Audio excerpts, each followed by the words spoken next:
खरं तर कल्याण डोंबिवली महानगरपालिकेमध्ये हा जो काही बिनविरोधाचा धडाका लावला आहे, याच्यामध्ये बऱ्याचशा गोष्टी आहेत ज्या टेक्निकली बघायला गेलं तर ज्याच्यामध्ये जे निवडणूक निर्णय अधिकारी आहेत, यांनी बऱ्यापैकी या सत्ताधाऱ्यांना समर्थन देऊन काही ठिकाणी त्यांच्या फेवरमध्ये काही निकाल दिलेले आहेत.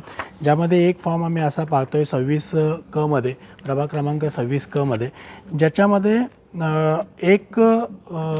तुम्ही बघाल इकडे तर तिथे हा रकाना हा भरलेला नाही आहे.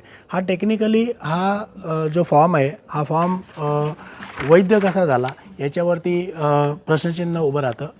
तर आम्ही ज्यावेळेला याची थोडीशी माहिती घेतली तर तिथे कुठलाही उमेदवार समोर नव्हता. त्याच्यामुळं खरं तर हा जो फॉर्म आहे, हा फॉर्म निवडणूक निर्णय अधिकाऱ्यांनी अवैध घोषित करून ही निवडणूक पुन्हा घेण्याची तरतूद करायला हवी होती. परंतु तसं न करता कोणीही या ठिकाणी उमेदवार नसल्याने या उमेदवाराला त्यांनी डायरेक्ट बिनविरोध घोषित केलं.